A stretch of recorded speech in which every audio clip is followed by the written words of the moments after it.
Thanks for downloading. My name is Sam Bailey. Welcome to another video on the channel.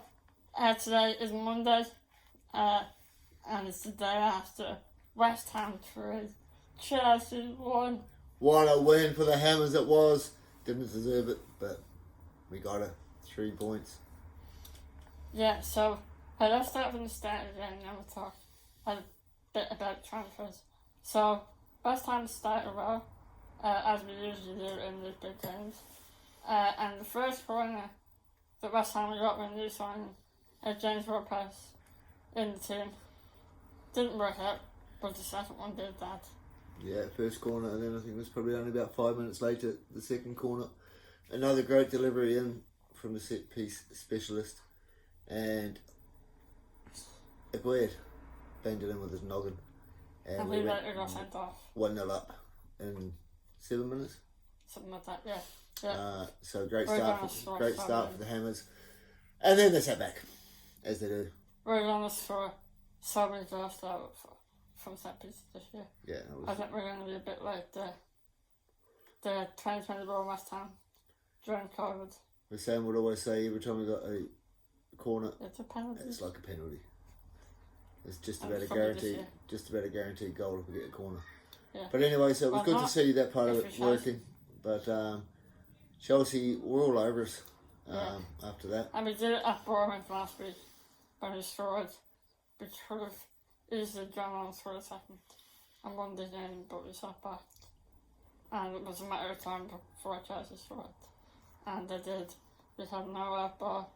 Every time we got the ball, we went straight back to the blue shirt and kindly took them out to find his way into the box, and he really passed it, checking hit a good shot into the top right. It was a great goal, it was a great finish, good play from the young fella, and that went to 1-1. And first half we were going in at 1-0, probably lucky to be going in at 1-0. And then there was a penalty just in the stroke of half time. Yeah, after they scored that first goal, I thought that we might play a bit better. I thought we might go back to how we started the game, but it was just the same rise of pressure from Chelsea. I was not easy to change this sort of flow of a game, but when you're there and you're doing it, but you can do something, just like when it fire hard pitch. But anyway, they got a penalty in the 42nd minute. It was a fair penalty. And Suchek, wasn't it? Who was it? It was Sterling who was throwing on the defence. Suchek took him down in the corner of the box. Clear penalty. It was just an out of the box. VAR did look at it just to see where it was, but it was definitely in the box. And so Fernandez, what's his name? Enzo Fernandez. Yes, him. He stood up to take it, and just on half time we were going to go in 2-1 down, and Alphonse Areola saved it to his left. In his first game in the Premier, that's his first Premier League game after going to the stadium first time. Wow. That's it, it is. Could be. Could well be. Anyway, yeah, so great save. It wasn't the best penalty. He hasn't taken money for Chelsea, and even when Argentina won the World Cup, he wasn't in their top 5 penalty takers. So he won the World Cup really saw and let him take it, but he did, and he took it after it, so. Yeah, he did. It wasn't a great penalty. So we go into the dressing room at half time, 1-1. Very lucky, needing something in the second half. Second half comes along, and Antonio started to drop back a little bit more, getting a bit deeper, and he did nick the ball, and he did score. Made it 2-1. Antonio, great finish. I was thinking the whole time that he was either going to miskick the ball or trip over the ball or kick it wide or do something silly, but no, fantastic finish, fantastic play. And Ward-Prowse got the assist for the first goal, and he also got the assist for that goal as well, for Antonio. The ball brought to him in the middle of the first time.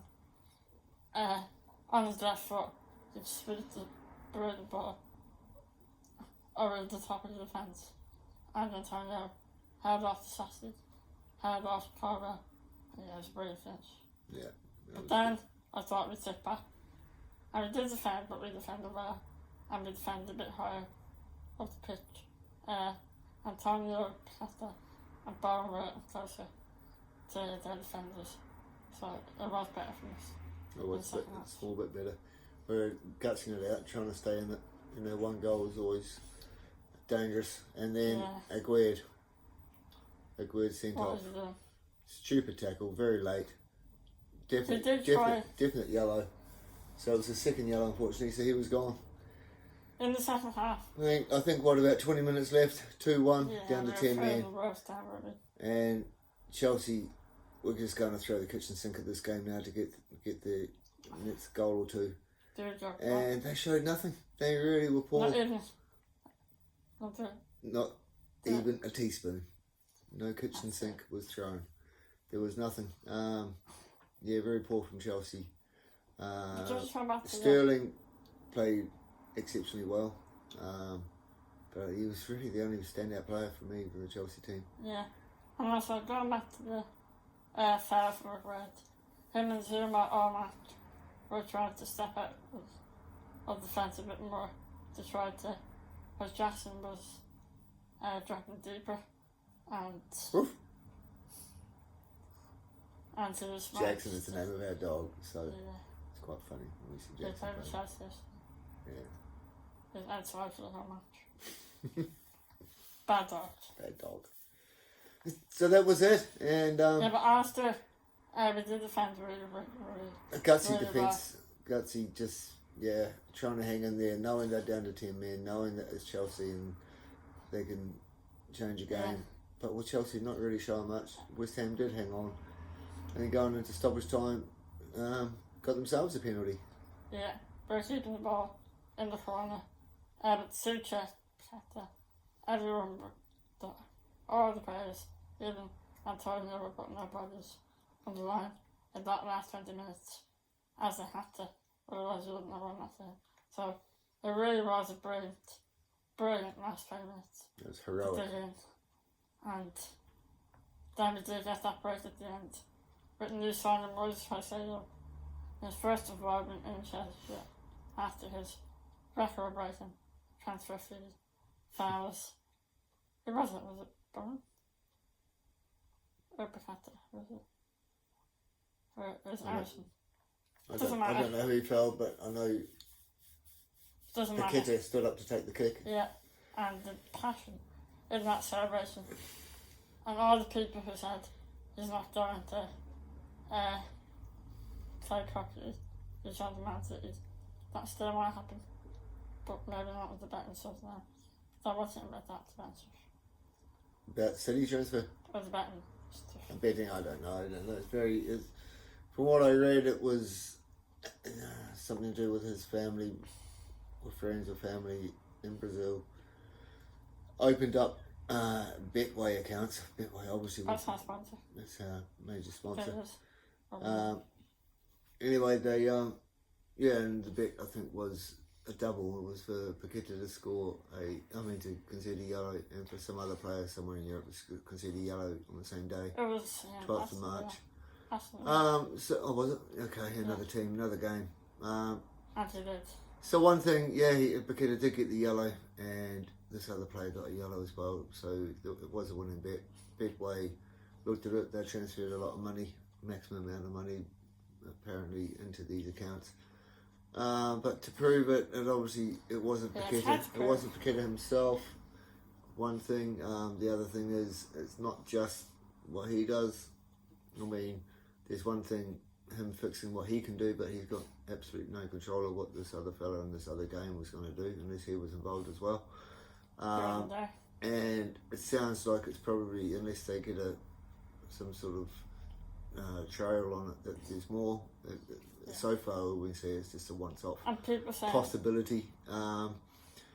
So hopefully it will go away quicker than anything like that lingering around on the back of your mind, or the forefront of your mind, even, is no good for anybody. So hopefully, whether or not it's happened, hopefully he'll just get cleared of it and we can move on. And people say that it's like the Ivan Toney situation. It's not that at all. He did over 200, 300 breaches of it. Yeah, I think it was going on a bit too long. Yeah. I say the worst possible scenario is that you race further with it and you might be banned from the Europa League group stage matches, but even that, I think that's not going to happen. I think it's going to be very hard. FA Very hard to prove, so I don't think anything's going to happen. They just want to get it sorted quickly. Yeah. But then it was Betway, who obviously, as we said, is our sponsor. So maybe with the Man City thing going on, West Ham don't want him to leave. Just threw this in there. That would be the most best time, wouldn't it? Put the brakes on that transfer for a few weeks until the transfer window's over, then clear him, and they will have him till at least January anyway. But I don't know, we'll see. No, but all I do know is that since the possibility of him moving to Man City, and of course this week with the allegations, he has not stopped fighting and playing hard for West Ham. Yeah, He's played like a true... The first half, he did, like no West Ham played brilliant in the first half. Apart from Ariel, maybe. You saw Paqueta at the end of the game. He was flat on his back on the sideline. He was out of breath. He was absolutely tired. And there was one moment. He left everything out there on the field. So fair play to him. Yeah, he's brilliant. And there was one moment in the first half where he kind of just, I don't know what happened, he was holding a Chelsea player off and he just pulled a bit, I think, and he wanted to foul. And he stopped playing. He just stopped playing. Yeah. And Chelsea made a score. So. Yeah. But I think he was playing the game, expecting the whistle, but it never came. Anyway, that's enough about him. So fantastic result. London Derby, Chelsea 1, West Ham 3. Brighton coming up next away. We've never beaten them in the Premier League or in any games. Since they've been promoted, we've never beaten them. And we're in the same European competition as in this year. Yeah, I think we're going to batter them 3-0. At the Ajax as well. This is our year. I don't think this is West Ham's year. I don't think we regret yesterday. I think if it had been a bit different and that Chelsea scored that penalty, I think it would have been a very different game. Small margins, these games, small margins. How many times have we lost games on small margins? I'm not saying too hard about it. I am. This is us. Top 4. There's positive signs. Thank you for watching this video. If you enjoyed it, I'll see you. Come on, you Irons. I'll see you soon. Bye!